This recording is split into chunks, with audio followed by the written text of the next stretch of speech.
Welcome to episode of 159 of Fourth and John. I am Gail Saunders here with Evan Hollywood Hearn, and this is the post-game pod. Just a reminder that this is interactive with Eagle fans out there.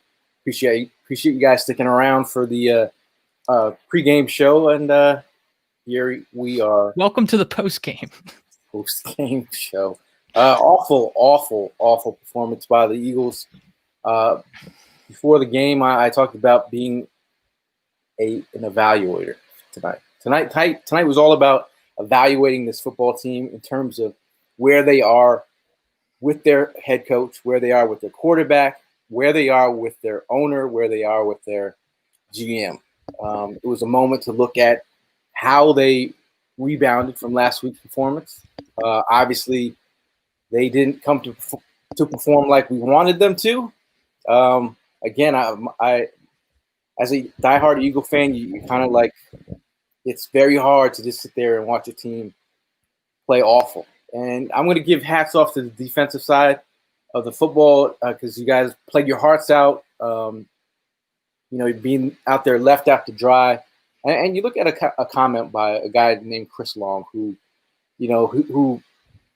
was a defensive player for the Philadelphia Eagles for that Super Bowl run, but he said the defense has played their asses off. It's a shame they are dealing with this. I believe with a competent offense, they'd be rounding into form. And this is a fellow player who's been in the locker room of the Philadelphia Eagles. On football teams, if you play on one side of the ball, you'll start to get these looks from players that play on the other side. So you play offense, the defensive guys will come in there and look at you like, they won't say it. They don't have to say anything. You just know the vibes that they're thinking. Sometimes players will speak out. But if you're a defensive player for the Eagles, you have to look at offensive unit and say, get your shit together, guys. I mean, and then when the offensive side of the ball is run by the head coach, get your shit together, coach, because at the end of the day, what you're putting out there is totally disrespectful to the city of Philadelphia, this Eagles fan base. We deserve better, and Jeffrey Lurie knows he wants to see better. But Evan Hollywood Hearn, how you feeling? I mean, Jeffrey Lurie, we only got to see the eyes. We didn't get to see the rest of the face behind the mask, but you could tell that he was lit up. And I think the rest of the city understands that feeling. We're feeling the exact same way. I mean, look, I'm thinking about it right now. This beard is getting pretty itchy. Thank God No Shave November's over. But you know what I wish was over instead was this football season, man. This football season is just dragging. And it is the worst part about it is that there's really no light at the end of the tunnel. This quarterback situation needs to be seriously evaluated. Carson Wentz it's embarrassing. The play that we see out there on a week-to-week basis, we look for improvement each and every week, hoping we're going to see a glimpse of it. Throughout the game, I think that we saw flashes of, a better version of Carson Wentz that we've been seeing the rest of the season. But at the end of the day, it is what it is. We just have inconsistent play across the board from our offense. Doug Peterson's play calling is completely confusing. It doesn't make any sense at all. There's no rhyme or reason to what he does. He talked about getting Hurts more involved this week. And first of all, that didn't happen. Second of all, I don't think that he uses him the proper way. I think that the few times Carson Wentz seems to find a rhythm, they want to trot Hurts out there, and it just doesn't make any sense. It's a total question mark. This entire team, this entire front office. There's a lot of unfortunate things that are going to have to happen. I think we're going to have to cut ties with the merry times that were given to us a few years ago, and we're going to have to just move forward with a clean slate. And it's weird because some fans are, let's give them another shot. Some fans are blow it up. Some fans are bringing an offensive coordinator, keep Doug around, keep Wentz around. Obviously, with the contract and all, you're definitely going to keep Wentz around. But you're talking about how many cooks are in the kitchen. Speaking with Wentz, I saw a Jason said, P.S. Wentz was fine or play call. Wentz is not fine, dude. No, Wentz is not fine. he's missing throws left and right. Ball placement, but it's not even ball placement aside. He doesn't look. I've seen prior to this year, I saw every single snap of live of Carson Wentz at home and games on the road and training camp and practice. He does not look right. He does not look comfortable. I don't know what has been said, behind closed doors or what is going on. Obviously, I said again on the pregame show that I got word back, things that were being said behind closed doors by some players, and the vibes that they were getting. Players are talking. Players know that Doug and Howie Roseman are on thin ice. That's the word that I got. And this is your locker room. So if your locker room is talking this way, they understand what's going on above them. This is above me now. This is above me now. The Eagle players can't even do anything about it because it's about the front office and what Jeffrey Lurie really wants moving forward. And you get concerned when you look at this football team and offensively, the NFL is an offensive league. And if you can't put up points, I don't know how you're expected to keep up with the Chiefs of the world and whatnot. I mean, and Saints of the world. Like, you got to put up points offensively. Yeah. So how do you do that? And it goes up even higher than just the play calling and the coaching and all that. It's so ironic that you go up against DK Metcalf, who absolutely lit us up. And we think about Howie Roseman, how the drafting has been. Like, we have been shooting ourselves in the foot in both the offseason and the regular season for the past few years. And we just keep digging our hole deeper and deeper. And I don't think it is just Doug Peterson that's on thin ice. Everybody in the comment section is agreeing as well. Howie Roseman, like, how did you enjoy that game, Howie Roseman? Did you enjoy watching DK Metcalf go out there and absolutely light up our best cornerback that we have? Like, Darius Slay, he was on skates, man. There was nothing that he could do. Even balls that he was playing really well, you could see the domination that DK Metcalf possesses within him. You could see how even when Darius Slay is right up on him, got his hands right where they're supposed to be, there's nothing that he can do about it because DK Metcalf is just that elite of an athlete. And I know that a lot of other teams missed on DK Metcalf as well, but you simply can't look past the fact that we decided to go with wide receiver in that round, and we went with the wrong one. And by a long shot, I didn't see Jaden out there one time tonight. I mean, and that's like salt in the wounds. And to see DK Metcalf put over 100+ yards, almost 200, yeah, in the first half alone. And just to show what kind of dominant force he was, again, like, he's going to be tied to the Eagles for a long, long time, and it's just unfortunate. But it is what it is. I mean, you can't cry over spilled milk, but you can definitely put a note and a star by it when you're talking about Howie Roseman, because you can't, Big Near Larry says Howie Roseman needs to be fired. He's I've got questions about Howie. I mean, if he's not fired, he's managing contracts with a football guy. I saw earlier comment about Louis Riddick.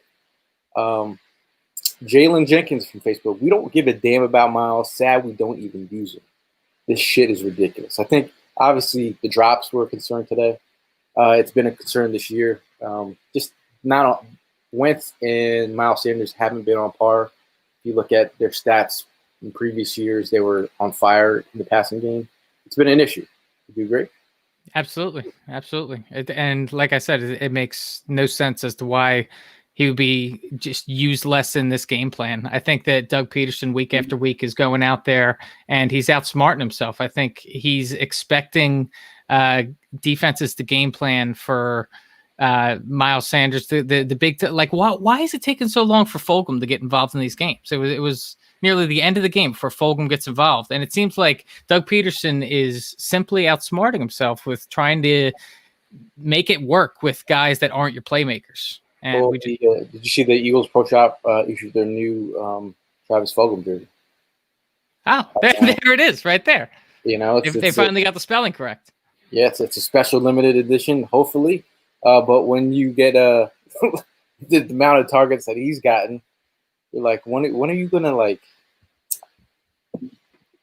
I'm about to like break my. I just had a moment of rage where I just wanted to smash my laptop because I'm just like, Doug, when are you gonna learn, man? Like, why has it got to look awkward? Why don't we run crossing routes? Why don't we, the screen game looks awful? You finally do a jet sweep with Jalen Rager. I mean, the Jalen Hurts thing, like, man gets 2 plays, 3 plays, and then why? Yeah. What's going on, dude? Maybe Jimmy has some answers for us, man. Jimmy, what's going on? Man, I'm depressed, bro. This team, it just gets more and more painful week after week. How you feeling? Oh, I am actually pissed off. I'm gonna be real with you. I told myself I wasn't gonna get pissed, but this lack of everything. It's just honestly, I went off for a couple minutes, tried to send everybody over from my show over here. I was like, I'm gonna save a little bit of this because I'm losing my mind. I've got a little bit for everybody's ass. From all the way to the top, Jeffrey not stepping in, Howie just the trash picks of, Jalen Hurts. Why? I still believe in Rager. Don't know why we didn't get him the damn ball the correct way. And now he could have went up a little differently for that ball, maybe made a play. I was a little sad to see, but he's still young. I'm not going to lose my mind like some people. But yes, I'm pretty pissed off. Yeah. How are you guys feeling? I mean, wow. We talked about this as a possibility. Gail, did you get to see what you wanted from the young guys or? I did not, but I was hoping. But more from Carson Wentz. It was really to evaluate Carson Wentz in the whole, broken theory. I mean, he looks broken out there. But when you talk about Carson Wentz, like last year, Carson was sacked a career high. I said, I'll repeat, a career high 37 times on the year. The season is not over. We're in week 12. He's at 46 times. That's crazy. I mean, we sacked 6 times tonight for minus 41 yards. It's the 5th time Wentz has been sacked 5+ times this year. If you guys don't remember, you might remember Derek Carr. But if you remember David Carr, his brother, his brother took an ass whooping for the newly Houston Texans. Mm-hmm. And he was like a top overall pick, but got his ass kicked. And he was never the same. I don't know if that's the theory right now with Wentz. The ass kicking is taking something to his psyche out there, but yeah, but that's the thing right there is that there's so many factors that are counting against Wentz right now. There's so many things that are working against him, whether it is having to look over his shoulder again. And, with his bad play, people are talking about putting Jalen Hurts in on a weekly basis, whether it is all of the sacks, whether it's just the fact that he can't seem to find a rhythm. I think that Carson Wentz has been in his own head all season long. And there's really nothing that Doug Peterson is doing to help this cause. And like that's why week after week, I keep on, as badly as Wentz is playing, I can't help overlook the fact that Doug Peterson is allowing all this to happen. He ultimately just, it's man, you're killing me, Doug. You are killing me. I agree 100% with you because, we look at Carson Wentz and he's definitely struggled a great amount. And we're not looking past that, but you're right. It's Doug Peterson that this all falls on. You see what happens when you roll them out. You run certain screenplays. Things actually work when you use them in the right way. And 6 carries for Miles Sanders, you're not running the ball. I understand that your line is banged up, but there's ways to work around that. And it's like you don't prepare for these things. We saw the graphic before the game, 10 different lines in 11 games. We get it. So I'm with you, man. It's hard you can't overlook that. I mean, there's so many things stacked up against Carson and that draft pick even that had to be right there in the head, like you said. So. Mm-hmm. And we struggled to generate any yardage at all for the first quarter and a half of the game. I think, we had under 20 yards leading up into that point. And I'm just thinking to myself the entire time, I was like, the damn Denver Broncos had no quarterback this week, and they had a quicker start than the Eagles did with a nearly, aside from the offensive line and Zach Ertz, a nearly healthy offense. Doesn't make any sense.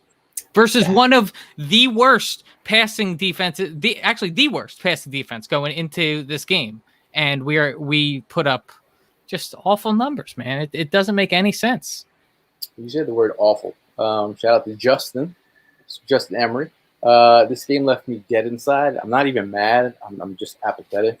And I kind of get in touch with this post here because there's the moment after the game. I'm just like, bro. Every time we play, every time the Eagles play, I feel a certain way. Like I feel like it's like an F this team, bro. That's what I feel every time after I'm watching these games. It's F this team. You feel like my chest hurts right now. Yeah, you almost feel like sick. You're like, yo, I got a fever. Yeah, I'm dead serious, man. I feel hurt inside. I'm with you, Justin. I mean, pregame show, it was. I'm gonna say the vibe was awful. I think everybody was like, it was like going to your own funeral, and it was our own funeral. We brought our own flowers with us. I'm trying to keep up with the comments here. A lot of people have a lot of stuff to say. Brian from Facebook, interesting point made by Seth. Join our wide receivers. They continue to get jammed at the line of scrimmage. They don't use their hands to fight for separation. They try to run through it. Said that it's a coaching thing, and that falls on Doug, as we're on our third wide receivers coach. So true.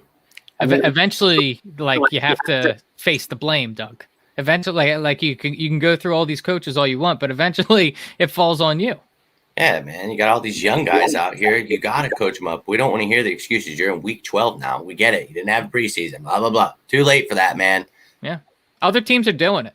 Other teams are getting by with and that's the You're thing. You're going to hear that, Justin Jefferson. Yeah.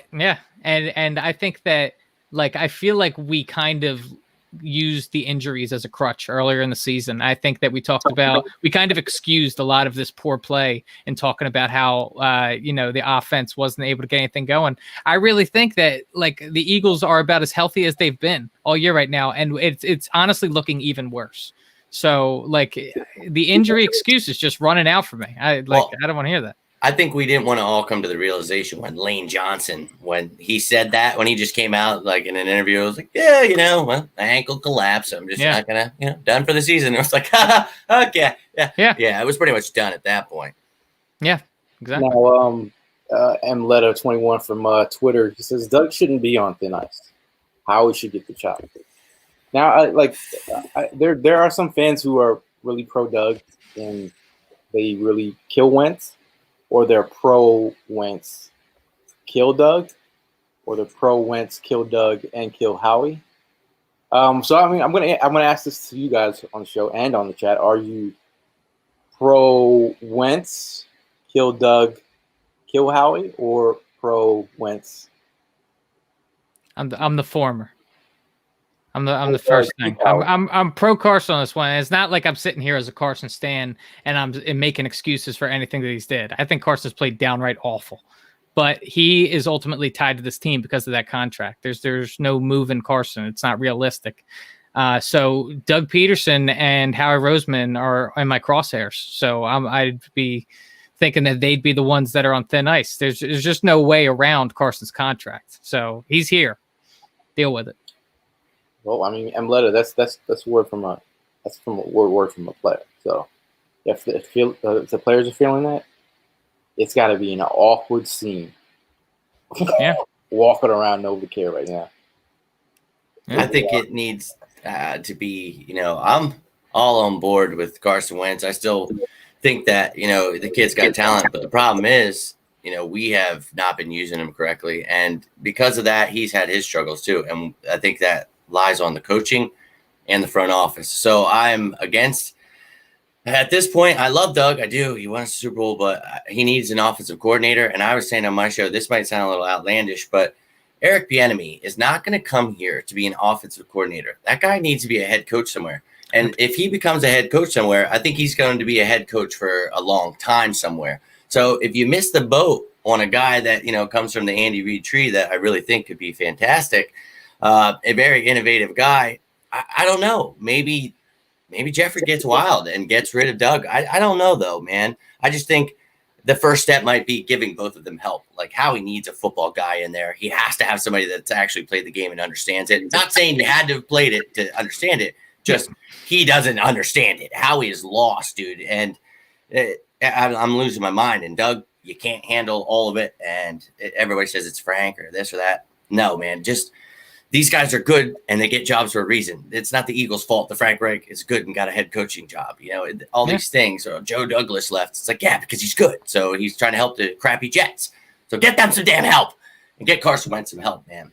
Trade up for Jamar Chase. Keep losing. Who cares? Like if we're gonna take something positive, get your drum roll ready for this. Eagles currently hold the 6th spot in the draft right now. The 6th spot in the draft. I've been doing a lot of repeating of myself today because I'm trying to hammer home these points. That is what's important right now. I mean 6th pick overall. That's pretty sexy. I got to be honest. It just sucks. I don't want to root for us to lose, right? Yeah, I don't either. But it seems like the front office is for us. I mean, that's the reality of where we're at, and we're going to play the Green Bay Packers next. Yeah, and the Saints and Cardinals. Yeah, man, there's so many comments. Try to get all of them. You guys just watched the guy you didn't draft gain damn near more yards than our offense. The guy you drafted can't get on the effing field. And Todd, you're right. I mean, this is just again where we stand, and it's like a real nice slap across Lurie's face, just to see where you could have had that. You could have had multiple players. I mean, you know, and it is what it is. I was happy to see Derek Barnett get it going tonight. I mean, he played well. I think the development of Alex Singleton is another thing that we can, look at in a positive light. But other than that, it's pretty bleak, man. I mean, the overarching issues just way too much for this team. And that Carl, you bring up a point that I've been thinking about. How many teams in this league have an assistant head coach? You know what I mean? I don't know how many teams actually have that. I'm not saying fire Doug, but we need to just take something off of Doug's plate. Give Deuce the play call. You know what I mean? You need to switch things up right now. Well, now Doug, Deuce gets a lot of he's not ready. He's not. Well, Doug's not ready each and every week. The running back rotation, but you don't even know if that's really effed up by Doug or what it is. But yeah, he had some offensive.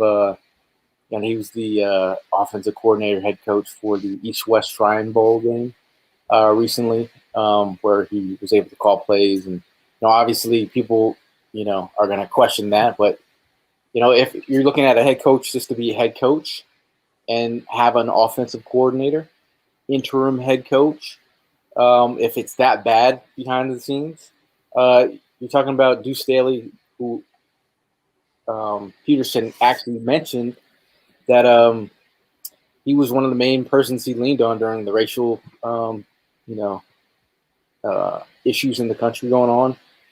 Deuce is one of the guys who kind of brought the team together. You talk about Miles Sanders and what Deuce means to him. McCoy, he said that he still holds me accountable. I'm not even on the team anymore, but he follows up with my career. A lot of players do mention Deuce as a guy who's probably much a glue guy for that Eagle football team. Yeah. So Gail, I'm just thinking more and more about what you said earlier in the show when you were talking about how the other side of the ball tends to just give eyes if the opposite side isn't performing. If you're a wide receiver and the defense is out there just getting blown up, you guys are giving them looks. Who do you think is getting more looks, Carson Wentz or Doug Peterson in that locker room from the players? I think the players are talking. I mean, you even look at no, but I'm saying do you think the players are giving Carson Wentz or Doug Peterson more of the look? I think low key it could be Carson Wentz. I mean, the players also have been talking about his contract and how we're tied to him. But Marlon Humphrey made a post today on Twitter talking about Carson Wentz never gets any blame, and that's a vibe that if he's saying that, in front of everybody on Twitter, that's being talked about behind closed doors amongst players. Right. That Carson Wentz is not getting enough blame. So I mean, again, there's Wentz stands up in here that will chirp up and down about like it's not Wentz's fault. Like there's really great quarterbacks who can overcome a lot of the injuries to offensive line or weapons. We've seen Carson Wentz do when we say this, we saw him do it last year with practice squad guys that some of them aren't even on this team right now. And you're going to tell me that he can't do it with these guys? I mean, we saw him do it. Like, he set the bar, dude. Like, he rolled us into the playoffs with his play. So when people were saying, I don't know if, we've seen him do it. So I don't really want to hear – there's a disconnect between the play calling and there's a disconnect between Doug and Carson. That's what it feels to me. Feels awkward. Feels like Luke Skywalker and Darth Vader at this point. Yeah. Yeah, I don't think anyone's going into it with any confidence, whether it's the fans, the players, or the coaches. I think all of us just kind of feel like week after week we're walking towards a buzzsaw. We're going to walk right into it. There's no chemistry on this team whatsoever. Not at all. And I think they both need to be stepping up. And I think there are going to be eyes on Carson for sure, and there better be, because his play has been terrible, even with all the excuses, and we're not using excuses here, but we're trying to put things into context. That, sure, we get that there are problems for the people that want to ride with Carson and say nothing's wrong. We get it that there's other issues for sure. I love Carson Wentz, and we are tied to him, so we better hope the best. But the stuff around him that Doug is not putting in place, that's the issue here. So everybody better be looking at Doug too, and it's time to get his act together, bring someone in to help. So I'm just all about making people like at least get, a helper or something, because they're not going to fire him. You got to do something, man. I'm okay with Deuce or Press or Rich, somebody getting the play calling. Do something here. It's chaos. And Gail, I think, really hit the nail on the head. I'm not sure if he said it last week or the week before, but isn't it crazy how with as stale as this offense feels? Remember how much we bitched and moaned about Mike Groh, how this offense somehow looked better underneath of him.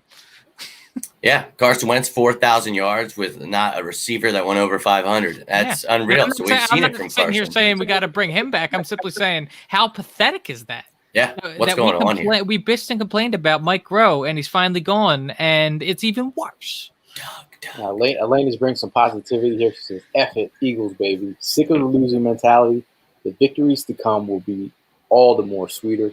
And that's. I mean, I appreciate the positivity. Yeah, it's hard to have a winning mentality when you're losing. Yes.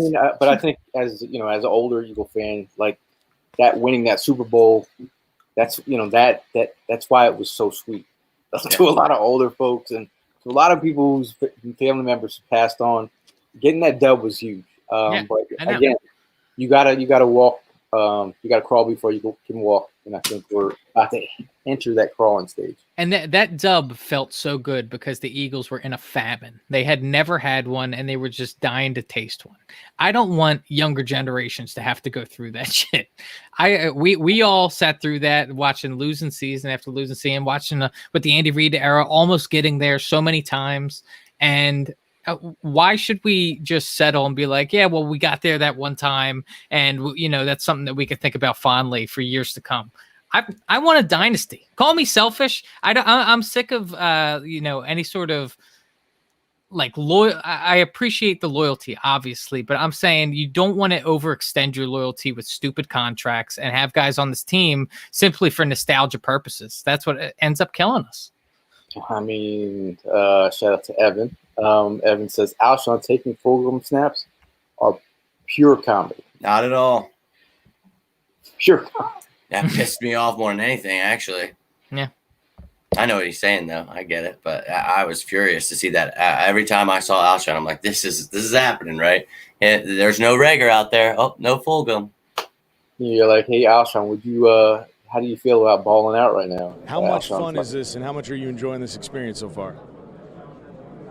Honestly, I think this shit is terrible, doing all this. The offense certainly is terrible, Alshon. Certainly is. Man, listen, This is Eagle rough. fans, you have to have thick skin at this moment because this is part of, especially for you younger Eagle fans. This is the part where you got to build up some some callus on the hands because this is where it gets tough. The going gets tough, and you got to go with the times. I'm seeing a lot of hire Lewis Riddick. He was lobbing. Yep. Lewis Riddick was coming for Howie's neck. Yeah. He knew, dude. He was loving, dude. He was funny and listening to it tonight. And He was all about the Eagles. And let's not forget, like some of you don't know, Riddick was with the Eagles and worked with Howie Roseman. So obviously, there is some kind of there's a connection there for sure. There's things are tense between those two. I'd have to believe. But if you listen to the pregame show with Soko had some intel. He said that Howie Roseman was getting his ass handed to him by Lurie, saying that you could hear it from down the halls, and and also it's 3 scouts got fired past week. That's word that's the word that Soko got. So there's some intel for you. So that means like if you're thinking that there's all this stuff going on behind the scenes, Lurie's not happy. Doug doesn't look right. There's a lot of things being talked about, and that's the one thing I wish we had some like real fact on like what is being said. What is being said. Be a fly on the wall inside that locker room right now would be priceless. The story that came out about Jalen Hurts getting some snaps tonight from Lurie, down from Lurie. Like, how weird is that? It's completely bizarre, and that just exactly goes to my point of what I've been saying is this offense has no rhyme or reason to it whatsoever. We just do things for the sake of doing them, and there's no sense to it. There's no rhythm. There's no juice. There's no effective players that are out there executing. It's bad, man, and I don't know. Like the thing that I really fear with this whole situation is that we keep on saying we're tied to Carson Wentz. We are. And how much worse, how many more bad tendencies are we going to allow Carson Wentz to develop before we just take old Yeller behind the shed here? Yeah. You know what I mean? Like we are ruining Carson Wentz week after week. And like, this is the guy that has to be the guy moving into years future. And we are just completely ruining the guy. Sad to watch, man. Yeah. Now, Daniel from Facebook says, even if we lose the rest of the way and get a top 5 pick, can we even trust Howie to pick the right pick? And I go back to, I don't believe Howie's going to be left alone with his draft if he's here. I believe a guy will be put in place who should be making those decisions. I think it's imperative. Like, you can't if you go to Soko at Soko _FBB or Soko FBB, he put out a whole chart of Howie's misses. I think he was drunk on the timeline while doing it and having a good time with it, but you can see the mistakes that have been made, and you can make your own assessment of what Soko have put out there, but it's out there. It's all fact. Yeah. And people can say all they want that, like, revisionist history, like looking back, site is 2020. I get that. But when you miss as consistently as he misses, you can't oversee that. There's 32 football teams in this league. And so, with all of the people that exist in the football world, you want to have the best guy picking. And Howie Roseman has proven to not be the best guy picking players at all. Not by a long shot. He needs help. Maybe with contracts. Yeah, he's fine. I've seen a lot of this comment, a lot of Colts going to Wentz and somehow making a trade. I'd like to see it, but I don't think that's going to happen. I'm not saying I'd like to see it. I mean, it would be interesting to see him with Reich and see where he would play, for sure, or how he would play. But I've seen a lot of that. If you look at the contract situation, he's not going anywhere. Okay, so let's all get used to, they could take a 33 something million if they dead cap. Yeah, dead cat. They released him outright or something. 51. Is it 51? It's massive. It's a lot of money, man. They're not going to do that.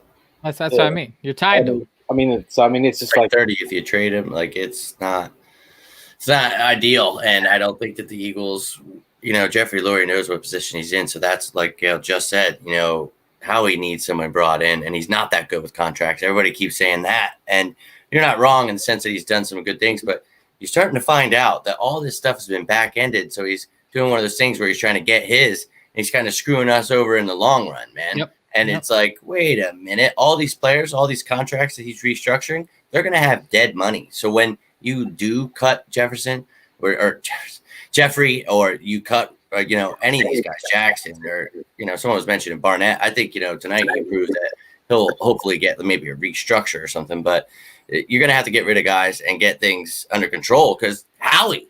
So it's like he's been messing up everything, man. And I think even next year, I'm kind of scared. So we better pray to God that somebody comes in here and knows how to draft. Yeah. Mike says, really wish the offense could sustain drives. The defense played their asses off. They got 2 stops on 4th down. They did. I mean, they tested their manhood early, and they rose to the occasion. And they kept them in this game, dude. When you think about what they did early on in the game, and you go back to the moment where Doug Peterson has an opportunity to kick a field goal. He opted out on kicking a field goal. Right decision, wrong decision. I felt like Wrong decision. the way that your offense has been playing, kick the field goal. I mean, the way that your kicker's been kicking. Mm-hmm. I'm saying, like, And that's exactly what I said. I was sitting there watching the game with my dad, and I said when the Seahawks decided to go for that, they decided to go for that on the goal line because they had no doubt in their mind that they were going to end up down in that position again. They had no doubt in their mind that they were going to be, scoring at some point later in the game. They're not worried about moving the ball in the Eagles, where the Eagles aren't as fortunate.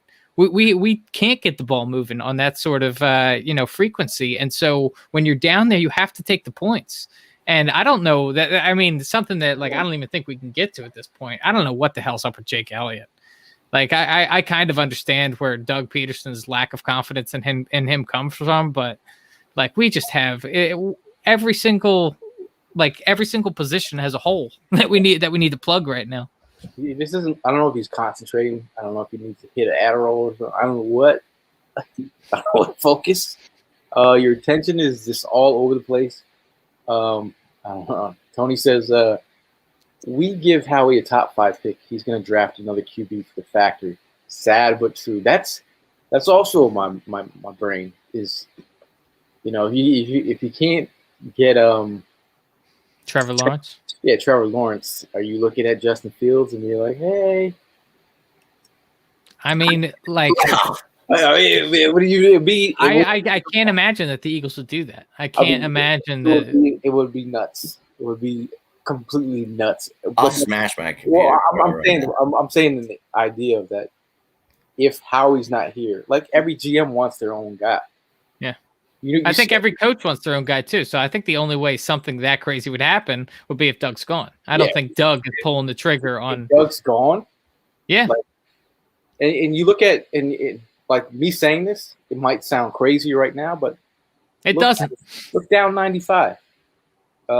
They get Ron Rivera comes in. They just drafted Dwayne Haskins. What did they do? I mean, they drafted Dwayne Haskins high. He's sitting the bench right now. But you're looking at a head coach who is. They always say that your team takes on the identity of a head coach. Right now, they're doing things well. Right now, they're playing defensive-minded football. And they're winning games defensively. But the team seems like they're playing for their head coach. But like again, he's like, no, we're going to go with Alex Smith, or prior to that, the quarterback got hurt. But it is what it is. Like if they don't feel like you're the guy, their jobs are tied to the player. And if the quarterback's not coming up and making big plays and coming up and performing, that is what it is. I'm not going to say they're going to do that, but it would be very interesting if they did that. If Lurie feels a certain way, it'd be because they had that conversation when they drafted Jalen Hurts. Like, What's that? what is this going to mean? Yeah. For the fan base, for the football team, for Carson Wentz, what is this going to mean? It didn't make any sense from the get-go. Like we've been questioning that pick since the day it happened, and it still doesn't make any sense. Even with Carson Wentz struggling the way that he is, the pick still doesn't make any sense whatsoever.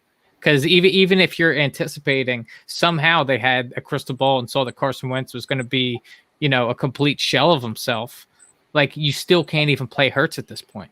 Because if you officially give up on Carson Wentz, like that's it. Like if you starting Hurts over Carson, like you're pretty much closing the book on Carson. Yeah, exactly. And he's not going anywhere till 22, like the comment just said. So Exactly. Gonna ride it out. Throwing a young quarterback into this atrocious offensive system, that's not going to help anybody, man. That's just going to make things worse. And you need to see if Carson Wentz really is this bad. And I don't know. I guess we're just at this point, I don't know, because everyone's so hurt and everything's so bad that it's like, what are you relying on? There's no more excuses. It's like you might as well play the young guys. Enough of this JP at right guard trash. Get Irving in there. Get Pryor out. Let's see some Jack Driscoll. Let's set these young guys like we were talking about pregame. Gail was saying, we want to see the young guys. And exactly, man, like I'm so pissed off because it's like not only you bad, like it's just everybody's bad. Everything's just shit's running downhill, man. Down your leg as well. Everywhere. Danny DeJesus from Facebook says 2017 he had a great O-line. He's seeing ghosts now. He's washed. I don't know if you you go back to that Sam Darnold moment where he was getting hit so much his rookie year, and he's like, "I'm seeing ghosts, dude." Like, yeah. This is not. I just brought up David Carr. Mm-hmm. You get hit, you start seeing things. I don't even think that Carson is seeing ghosts, though. I think that Carson is not seeing defensive linemen tackling him. I think he's holding on to the ball too long. And he overthrows, and I think he overthrows. Connect with some of these young receivers or these guys that haven't played all year or used to playing in 12 personnel as the second tight end. It's just so much to look at here. Yeah, and do you see? I mean, we talked about a few weeks ago how Doug Peterson. It was really noted that he said that they're going to dumb down. I say with air quotes the offense. And do you guys notice how confused everybody seems pre-snap? Yeah, like you have wide receivers and tight ends like looking towards the quarterback. They got their arms up. They're like, I don't know what the hell's going on right now. That's pretty. Sure. Yeah, exactly. Like nobody knows what the hell's going on, even with this dumbed down offense. So something's not clicking. How is that possible in the 12th week of the season? Like, how is that possible with players who have already been here that are having issues? Not running the ball. I know that kills everything. That is something I harp on nonstop. And it's like, okay, I think we all do at this point. Everybody's run the ball, run miles, at this point it's a glaring issue and it's been, and that just spreads, man. We become one dimensional and everyone knows what we're going to do. And you could literally sit there and pick them apart. Like, oh, this is what they're running here. Girlfriend's like, you'd be good against. I'm like, no, it's just kind of sad. It's so predictable. Yeah. Yes, they should be in the bathroom. They should be in the cellar, dude. They need to go. This is just bad, man. And it goes around like the whole game. Every time they showed Howie, I'm like, no, actually, I'd like to punch you more. And then I was like, no, I'd like to punch you more. They showed Doug, and it's like, I was getting pretty mad. Yeah. Another confused comment from John Redinger from Facebook. So these old injured players are playing over the young, talented wide receivers. Makes no sense to me. Yeah, and linemen. I mean, at this point, guys, we're 3-7-1. Rolling off the tongue that doesn't feel good. It doesn't feel good inside that locker room. Can't feel good with Lurie. Seeing his team at 3-7-1, you're not rolling with the young guys right now. Like, what are you doing? I mean, I guess we're still in contention for the playoffs. I want to win, and I'll be here every week, and I'll love my birds. That's it. I want to win, and that's why I said earlier it's going to be hard because I don't ever want to lose. I can't. But a draft pick might be pretty nice, guys. I just don't get like I'm a diehard to I shit green. I paint my fingernails. We know you bleed green. We know everyone bleeds green. Like, nobody's actively rooting against our Eagles. I'm sitting there looking for some kind of like fight from this team. That's all. I'm not like at this point. I'm not even looking for wins. I'm looking for, because I know I already know how lost the offense looks at this moment. That I'm like, because it's, remember that Super Bowl run. Like, I'm in week 8. I'm like, we're going to the Super Bowl, and people are like, "Yo, you're saying this? Would you check?" I'm like, I haven't never seen this kind of cohesiveness, chemistry, the way the defensive line was eating, the way that the quarterback and coach were playing together. I'd never seen players that were harmonizing. Like, it was like we had never felt that vibe before, but we were able to identify it right when we felt it. Exactly. Like that was like this is our year thing. Like, everyone's confused, and we were all hesitant to say it with our chests and say, this is the year that we're going to win the Super Bowl prior to it happening. But everybody felt that feeling, like, man, this is just a different team this year. Oh, everybody I said that shit with my chest, man. I said it loud and proud in 17, and you could feel it, and you don't feel that now. You feel complete opposite. It's time. No. And I'm not saying that you need to, like, I'm expecting to feel that every single season. I mean, some seasons are better than others, but this is completely unacceptable. Like, this is a regression like none other. This isn't like, at least you guys tried your hardest and you just barely missed it. Like, the only reason that we're still in this division is because everyone else is playing like trash. But at least, like, their excuses are that, like, everybody's missing a starting quarterback, or they got a new head coach, whatever. Like, they have eligible excuses. This is year 5 with our head coach and our quarterback, and we just keep taking steps backwards. They're expected to take baby steps as their, like, regimes are just starting, but ours has been in progress. We're just going back 17. Yeah. Now, John from Facebook says again, is it time to rebuild without letting Howie make this pick? I think collective, we all can agree with that. Shout out to Puga, who was on the pregame show. He says, I don't think Howie will be here to make those picks. I think he's going to be fired in a few weeks. That'd be great. And that's honestly, like, I think that we all say that, like, oh, I love having Howie around for the contracts and all that. I think that you just have to cut your losses. Like, you just have to bite the bullet and get him out of the building entirely. There's like, it's great that he's great with the contracts and all that, but we've reached the end of the line. You have to cut bait. Yes. Tony Burton from Facebook. Who imagined he would have picked a QB in the round 2 of last season? Not us. We sat on the show together, right? Yeah. We all did that live, and I was like, did you how people say the picks early? I'm like, bro, like, that didn't happen. Yeah. Mm-hmm. You had it like 5-10 minutes early. I was like, nah, dude. And everyone's thinking it was a joke. And then when it happened, we all erupted. So nobody. I didn't think they had the audacity to do such thing, but they did. Coming off of the Foles thing, like that, like you talked about having, like, Wentz, it being a problem for him, like looking over his shoulder at Nick Foles, and then you just go right into another quarterback controversy with drafting someone in the second round. That ruined my whole day. I remember we were all just, it was why, and you try to make sense, and nobody could make sense. We were all pissed off. I mean, Jeremy Chin. We talked about Christian Fulton, Lloyd Cushenberry. So many names we brought up on this show here, guys. Talked about, could it be Eagles finally going to get, a quarterback? I truly thought you were joking, because it was like 5 to 10 minutes for the pick, and you said something about Jalen Hurts. I'm like, no, why would we say we're all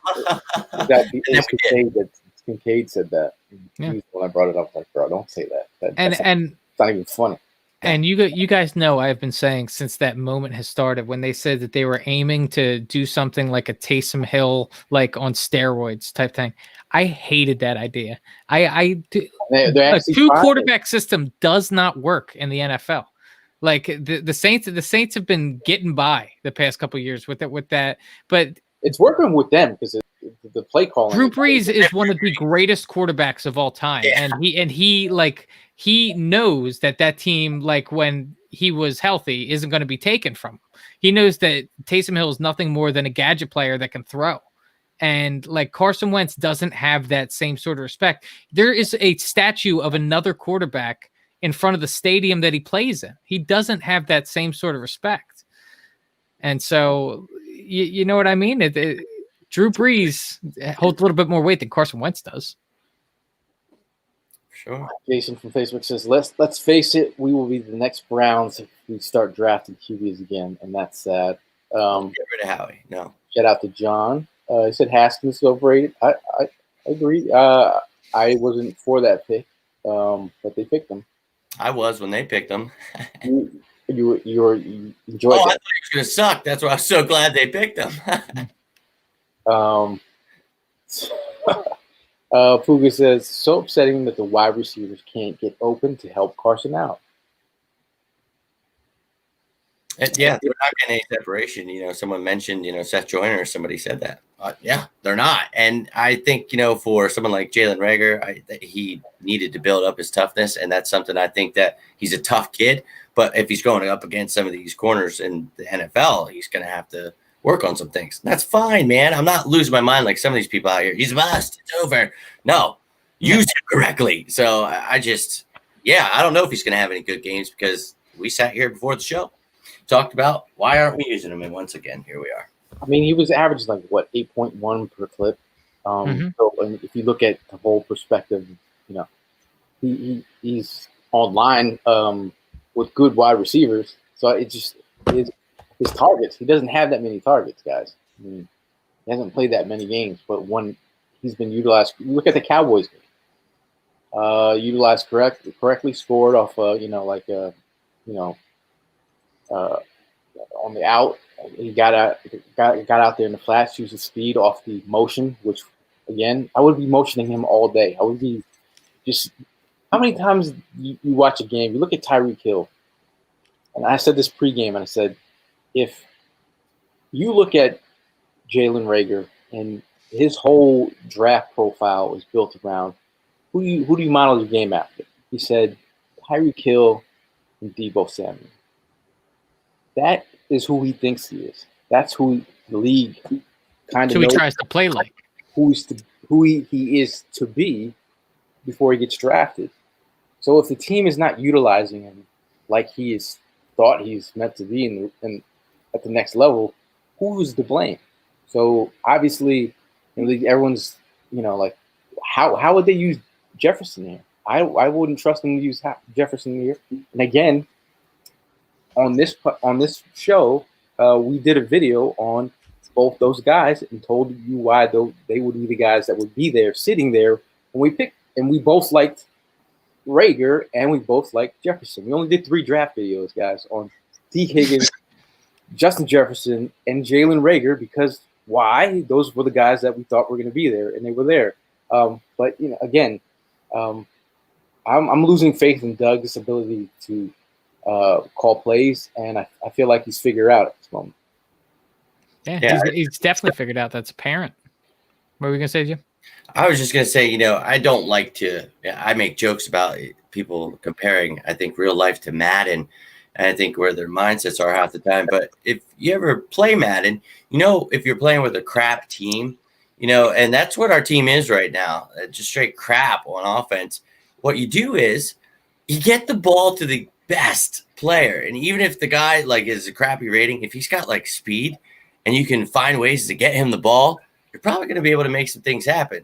Mm-hmm. So you could, even as an average person that just plays Madden and doesn't understand the game, everyone in the world is sitting back and watching, and they either see that or they just think he sucks. But I see the fact that they're just not using him. And when they do, it's just stupid little plays. And then everybody, oh, he sucks. It's over. Oh, it's a bust. And it's like, dude, I'm telling you, it took 3 years to even see Aguilar. And, people still struggle with that. And now look at him balling out. It's like, look, wide receiver, a position I played, is definitely, it takes time to develop. I've watched that in the NFL. It takes people time. And obviously I've never been close to that level. But I'm saying I get the fact that you got to watch out, especially with guys that come in a system like this. They struggle.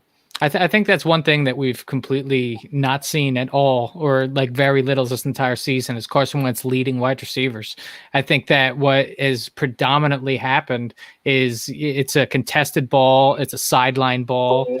There's nothing where there was opportunities tonight where if he just put a little bit more air under the ball, he had Dallas Goedert for a touchdown. I believe that was the PI play. but there's no, I can't remember really many points at all this season where Carson Wentz has been leading wide receivers. I think he's been throwing a lot of contested balls, a lot of balls just sailing. And there's really, to build off of your point, like the way that Jalen Reagor gets going is you get him the ball in space. We're not doing anything like that. The only time that Jalen Reagor's getting the ball, it's like he's falling out of bounds, and he's not. Good. I said he's a yak machine. Exactly, and that's how you have to use him, and that's exactly how you have to use him. Yeah, exactly. You set up blockers downfield that he could get behind, but he's not even returning. We got Greg Ward, Boston Scott crap in the bed everywhere. It's like this is a joke at this point, man. Yeah. Now, Mike says, why do people want to tank? Some people want to tank because they just don't see it with this football team, and they just don't see it. They don't trust what they see. Will follows up. He says, "Is that where we are? We are actively tanking." Serious question. Is that a Bird's approach? Not fans for sure. No. And like if we're gonna see here, like we're not saying to tank. We're saying that I want to see younger guys play. Yeah. That have showed that they can be productive, like a Fulgham versus Alshon. We're sitting at 3-7-1. The fact that if you get into the playoffs, you start seeing the way that this offense still has not contributed. We're not in. This isn't week 5, guys. This is week 12. Right. When do you expect this offense to turn around? Yeah. Exactly. I don't know. Zach Ertz will be back, so everybody will be happy about that. Sure. What do you think Zach Ertz solves all our problems right now? Not at all. That's the thing. People are going to get excited next week. They always have something to hold on to. Oh, we're one game back. And here's the thing. Guess what? I'm going to be one of those guys that's excited, and I will be fighting for a team. I will not sit here and say I want to tank, but let's be real here, guys. The only reason everybody's talking about that is because we suck right now, and we haven't beaten anybody. We haven't come out. I come out here every week begging for them to have some damn heart. I know we bring all of ours to the table every damn week, just praying that they'll actually play. The defense came out tonight and did. Where you at, offense? Where you at, Doug? I think it's time for people to be held accountable, and we can't sit here and act like holding pom-poms and cheering this on is going to get changed, because it's not, man. We deserve to be pissed off because this team sucks right now. Exactly. And I don't, like, I'm not sitting here actively tanking, like wishing for them to tank either. I think that like this team, since they haven't been able to get anything going all year, I think that a lot of people that are rooting for the tank are sitting here just preying on the fact that if they just continue to play at the way that they're playing, there's no way that the coach can't be removed. There's no way that we can move forward with status quo if we continue to just crap the rest of the season. Like I said in the beginning of the show, like I feel like I'm literally walking into every game day just knowing I'm about to get punched in the face by Jake Paul on Nate Robinson. I feel like I'm about to get punched in the face. And I just walk into it with stride every week because they're my team. But the thing is, like, I want to feel excited about this team. I'm not sitting here wishing for them to tank, but I do actually understand the Eagles fans. I know they're Eagles fans, but I know that they're just maybe not thinking about it the same way I am. But I understand that they just want to see change in this team, and that's why they are kind of just enjoying watching this season burn at this point. Oh, man, my chest is burning, bro. Like, it's not like I'm just like, am I sick? This is Eagles heartburn. Yeah. Eagles heartbreak. Mark says, how would we just pick a kicker with the 6th pick? City would burn to the ground. I mean, if you like, remember that kicker's last name, Murder Leg? What was that his last name? Murder. Yeah, I remember. Yeah. Murder Leg. It's just interesting. Mike says, if you have 2 QBs, you have none. Oh, great. I mentioned what is it? Peterson, WP is trying to do like a Chris Leak, Tim Tebow thing. If you are Gators fans, it's all what the offense that they had down there. It was Chris Leak, and then Tebow would have his muscle ball, like kind of like a Hurt style a little bit, but more of a Tebow was a monster in college. But again, it's just totally off.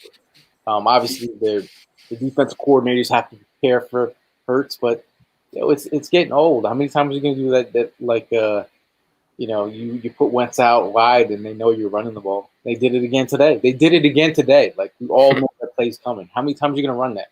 That's like a Tecmo Bowl play. Like, it's one of the 8 plays that you have, like, with Jalen Rager. The dude throws a strike, he gets 8 yards or something, and then you take him out, dude, because you don't want to hurt Wentz's feelings. Carson's feelings, like, is that what we're doing? Yeah, you need to like, if you're gonna see what Jalen Hurts has, you have to leave him out there for a series. Like, that's the only way. I think that, because we didn't even, like, we talk about not having a preseason, we never even got to see that, and we didn't have a prequel to the season where we could see all of our young guys and see what we have in them. We just have to see them sparingly throughout the season as we put them in. But Jalen Hurts, like, you can't just take him out after a play like that. I'm not saying that you go even the entire drive with him, but give him a few plays in a row just to see what he has. Keep the defenses guessing as well, because it's totally predictable when he's on the field. Exactly. They see what's coming. I mean, This is pretty bad. Like, this is where we make fun of, like, the whole Madden thing. It's like, I feel like that's what he played Madden once and he thinks he can. It's like, is this Doug Peterson? Yeah. It's not. And this isn't the same guy. He's become stale. People have figured him out. I fear that's what's happening. And he doesn't bring in a guy that helps him, and he doesn't admit that he needs help. He's going to be done for. But I think in the end, Howie would be the guy I think that needs to go first. But Doug definitely has a lot to blame. Now, Tony says, he makes a good point. We started the game with the 1st and 5. It still went pass. Yeah. 3 and out. Doug, you set the tone early. Again, like, you got to, like, fire up the offense. Sometimes it takes the run. Sometimes it takes the offensive lineman to, like, taste blood and, like, let's go run the ball down the field, down their necks. And then dialing up the run helps you in the passing game. It's not rocket science, but it's like, but then you saw where the Eagles offense started to spark, and that was with up tempo. And if you know your quarterback, if you want to go empty set, let's get creative. Like, why not put Carson Wentz in a position? We talk about this shit week in and week out about putting your players in a position to succeed. How many times do we have to sit here and say that, like, how can you not, like, run more up tempo if Carson Wentz is getting in the groove? You saw him getting in the groove. Why not keep running? And if he feels like if that brings out the gunslinger in him, where he's, like, on the fly and he just feels like he's in his bag, keep him there for the time being. And then, obviously that's going to get old. But at the time where you're trying to get some kind of rhythm out of your quarterback, which is hard to say in a 5th year after $100 million contract, that you're doing whatever you can do to get your quarterback comfortable. All that sounds weird. Man. Well, we're going to. James on Facebook says, I can't imagine having both Hurts and Wentz on the roster next season. It's unbearable, and the season isn't even over yet. I'd love to see him trade him, though. Whew. Trade who? Hurts. Really? Yep. I don't think that I really if you could get – okay, let me say this. If you could get something in return, like a 3rd and a 5th, and trade him, because I don't think you're going to get back what using a 2nd on him. But if you could actually get somebody in return, that'd be great, with 2 good picks in the 3rd and 5th. Yay. Get somebody for Carson Wentz. That'd be fantastic. Get him some help maybe on the line. I don't know how much we talked about it on the pregame of the draft this year. Oh, got to protect his future, also some weapons. And they take a quarterback, man. So, holy hell, does Howie piss me off, man. I'm about ready to lose my mind just thinking about it. Now, Michael O'Brien brings up a point. Howie not drafting a Pro Bowler other than Wentz since 2013 says a lot. Again, like, you either go back to drafting 7 years, or you go back to your coach putting your players in a position to succeed, which goes back to players in this locker room thinking that both those guys are on thin ice. They're saying it for a reason. You've been put on notice. Not me, players. And people are like, 4th and John has sources? I'm telling you what I'm hearing, Okay. and you're hearing it right now. So Jeff says, for those that wanted to trade Hurts, who's going to be the backup quarterback? We have to keep them both. Besides, he's gone. Well, you'd have to get another quarterback for sure. Yeah, Well, I mean, but I don't think that's the hardest position to fill, the backup quarterback. But Hurts is the cheap option. So you get, 5 years of Hurts for what, 5 mil, 6 mil? Oh yeah, that's why I said I think they're definitely both here next year. I was just playing along if you had to get rid of one, but yeah. But we have to blame our front office. They brought it on themselves. Like I'm not going to feel sorry for them. They put this situation together. And again, like it's not a Wentz Hurts. Like they're both Eagle players. Like we root for the Eagle players. Like, and like as much as how weird Hurts is, like he's an Eagle. Like I'm going to love you. You're an Eagle. You know, when they came out and coined the term QB factory, I really wish that the Eagles would have capitalized and sold merch on that, because that is the thing. I don't want to see Eagles jerseys burning. I would love to see some QB factory shirts burn them right now. Like that was the stupidest thing in the world. Yeah, Mike says they welcome this QB controversy. It's so ridiculous. It's true. Michael says, what concerns me now is the rift between Doug and Howie. Not sure if Doug puts the stamp of approval on most of these guys. But you did see that photo of them arguing in the middle of the field at a practice one time, and people were like, what do you think they're saying in this picture? But, I mean, you draw a lot of questions from what's going on in this season.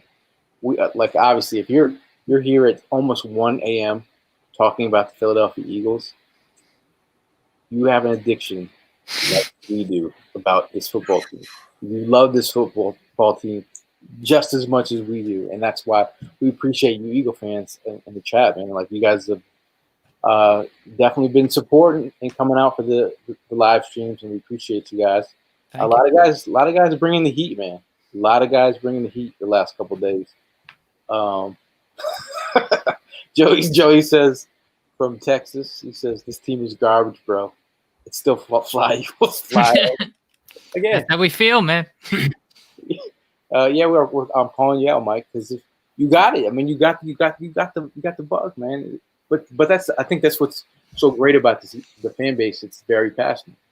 The Eagle fans aren't. I mean, they should have never gave us all 22, because it's another level of fandom that. I mean, now you got tape. Yeah. You can't. They're lucky that they're not letting us in the building right now. Like these Eagles fans would be letting them hear it. I spent 2 hours looking at mechanics of Carson Wentz's feet. the pigeon-toed, the way that his foot is placed when he throws balls to the left, and the outside and to the left, and how he has a pigeon-toed toe. Like that's where we're at as a fan base, because we're so hungry for the answers that we're like, you know what? You're not going to give me the answers. I'm gonna go to the tape. I'm gonna figure it out. Shout out to all the Eagles content creators out there that are putting out like amazing content, film breakdowns. Brian Baldinger as well. There's no reason for you not to be even more closely engaged to this football team with the amount of technology these days. So there's no reason to not know a lot of these answers. But Mark says we're all in this mess together. Gonna need virtual counseling when this season ends. We'll have a postseason while everyone else is playing in the playoffs. I don't know. Maybe a miracle happens, but maybe we'll have to have a little get together during the games. Console ourselves. We're gonna have to set up a bunch of psychiatry chairs in F1. Yep. Mr. Ace is talking about Lurie cutting the cancer out of this football team, and it's just amazing that we're here 3 years later, man. 3 years later, the new storm has become the new norm has become the new storm. Pretty much. Yep. Before we get out of here, if any Eagle fans want to jump on, we've got time for 2 questions. We'll throw an invite out there if somebody wants to jump on and give their hot take before we close the show. We'll put the invite here to jump on the show. I mean, last week's show went to 1 hour and 40 minutes, and you crazy Eagle fans stuck around. But any last thoughts before on your end, Jimmy, about this team? Well, I just wish at some point, no matter what happens, I just kind of hope that they find some heart. That would be nice because, and I think they do that by allowing the young players to play. And we've talked about that for how many weeks now. So finding some of the guys to way to get the ball more, and then finding ways to get some of these younger guys playing time. I think the offensive line, especially, like the Irving, Driscoll. But hey, we'll see. What happens the rest of the year. I understand some people. It's like, oh, you can't quit on the team. Look, nobody's quitting on this team. They quit on themselves a while ago, it seems. And I know that's not on every player. That's not every coach. But together, there just seems to be no continuity, as we've spoke of throughout the show. So I'm hurting right now. I am. I'm going to go to bed pretty pissed off, probably in about 5 hours, just stay up now. But I'll be back next week, and I'll be trying to look for the positives again because I bleed green, win, lose, or tie. But, it's bad. We can't overlook that, guys. So we're just keeping it real for you out there. I love you, and go Birds. Joey gives us his last parting ways. Shout out to Joey from Texas, Joey Garcia. Tear the statue down, burn Doug's books, make Carson a virgin again, and let's nail with some effing snowball. We need to get our identity back. We were never Hollywood. Get effing tough. Yep. Todd's like, I like Joe Garcia. we do too. We do too, Todd. Michael said the middle ground right now sucks. Still in it for the division, but realistically, need to look ahead. It looks like a lose every week. Need a spark so desperately. Again, like Mike's saying here. I mean, look here. I mean, this is what we're going up against in the next couple weeks.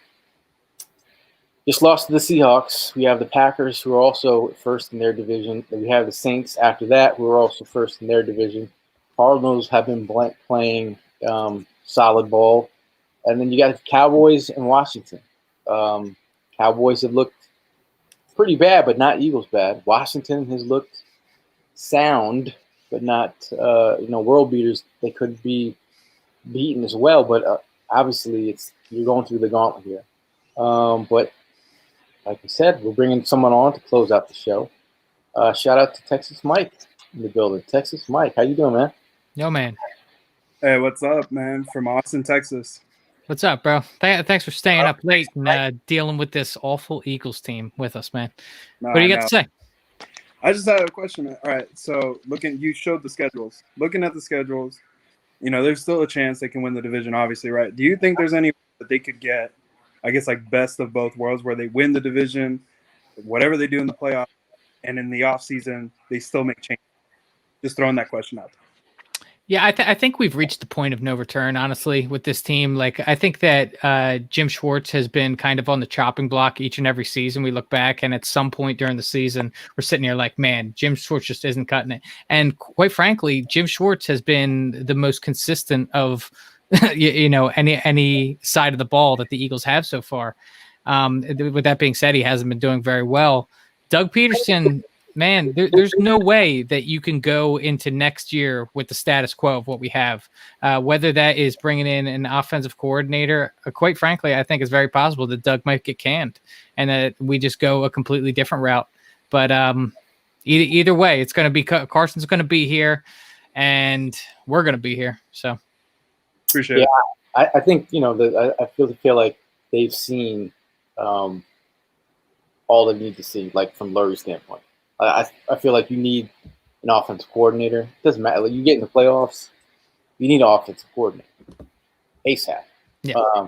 Howie, from a drafting standpoint, you need a football guy to take over. Like, is Andy Weidel going to get that opportunity to be the football guy? I don't know. I mean, if you're feeling like if the word is true that 3 scouts just got laid off by Jeffrey Lurie, he's not happy with the scouting department. Mm-hmm. Those are some of Andy Weidl's guys. So, and I really am interested. Sorry to cut you off there, Jim. I'm interested to see when we ultimately are at that point and we're looking for a new coach, if it's a new head coach or we're looking for whatever. Do you guys remember when we hired Doug Peterson? I feel like there wasn't even that many, like, we didn't hold that many interviews. Like they kind of had their eyes on Doug Peterson only. I remember that specifically because I remember just the whole Mike Lombardi thing, obviously. And I think that there was a lot of people out there that thought that wasn't the best decision. Obviously, we won a Super Bowl. We got something out of it. But what I'm saying is I don't know if I trust Jeff Lurie to be making this decision as well. How much confidence do you guys have in Jeff Lurie to hire the right guys? I mean, I feel like he got the blessing from Andy Reid. I mean, does Andy Reid want to give us another blessing in Eric Bieniemy? Right. A guy who, some people were like, I don't see Eric Bieniemy being like I just don't like you like if you could see Doug Peterson as getting an opportunity to be a head coach, why not Eric Bieniemy? Like I don't like the fact that dudes like this. Some of these black coaches need to get a shot in the league. And their leases are pretty short. You look at Jim Caldwell, who had a winning football team in the playoffs, and they went for another option. And look at them now. I mean, some of these coaches got to get opportunities out there. I'm not saying that Eric Bieniemy's the guy. I mean, was it Joe Brady from the Panthers? Mm-hmm. LSU offensive coordinator. There's opportunities to be had if you're looking to get innovative. Someone from the college ranks. Who was it? Graham Harrell from USC. I'm just wondering which way he turned down the opportunity to come down here before. So I don't know, dude. Yeah, Graham Harrell. Yeah, Graham Harrell. They brought up last year. They were talking about bringing in for an offensive coordinator, and then Doug was like, "I'm too awesome." So I mean, but you're not taking the playbook out of Super Bowl winning coach's hands. You're just not. Like you're not. I'm not giving up the playbook, bro. I'm Philly special. See the statue outside. You're about to lose the job because of that, man. You go in the bathroom because I brought you the Super Bowl. No other head coach has done that. So you're gonna be in your bag. Dan Katz's Eric Bieniemy, head coach. Hey, I said that earlier, right? Jamar, first round pick, bro. Like, I gotta take my hat off for this one. Imagine Jamar Chase, bro. I mean, Yes, please, Lord, trade the house, whatever you gotta do. That's just where I'm at right now. Like, I'm not saying I'm in draft mode yet, but if I'd be lying to you if I wasn't up at 3 a.m. 2 nights ago studying draft picks because I'm getting gearing in. Yeah, I was on a show. Someone had said to me that they didn't know who Jamar Chase was. And they were complaining about the Eagles not having receivers. And I thought to myself, how high are you? Jamar Chase is a phenomenal receiver out of LSU who's going to be the top receiver taken. And I promise you, he would be a great help. So I'm all about looking into that stuff, Gail. And I can't wait to do that. But damn it, I didn't want to be here in week 12. And we got some interesting stuff coming up for draft. We will be interviewing some prospects, and we've got the okay to interview some of these prospects already, but that will be coming down the pipe. So I mean, it's going to be a very interesting upcoming month. And then again, like potentially excruciating. I mean, as painful as these losses are, it's what has to happen for changes to happen. So look for the development of the players. Look for the best in all these situations. If we can see heart from our team moving forward, that's all we want to see. Fight Eagles, fight. It's in the fight song. That's where we want to be. Any last words, Evan, before we get out of here?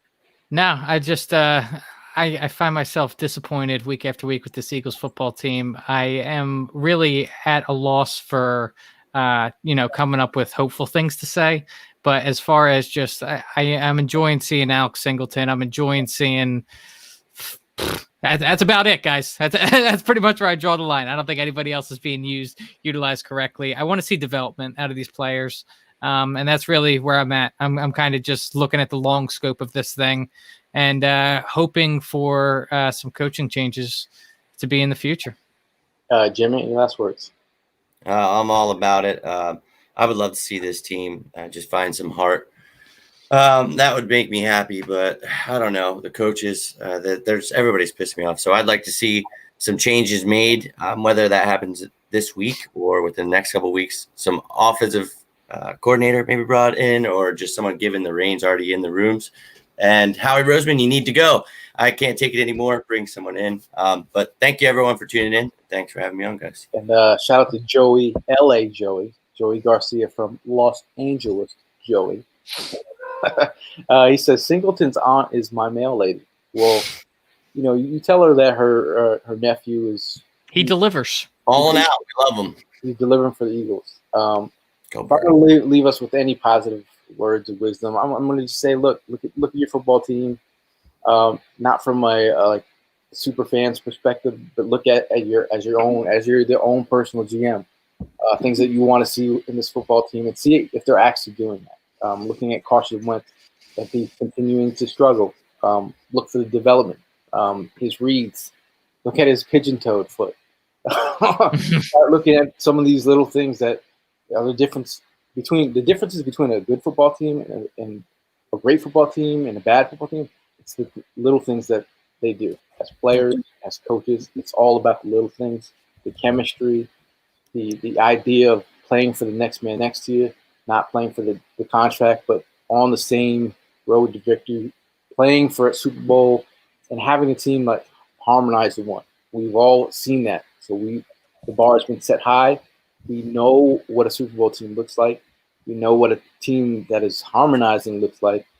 So we have to get real with each other at the moment. But again, we're going to keep on rooting for this Eagles team.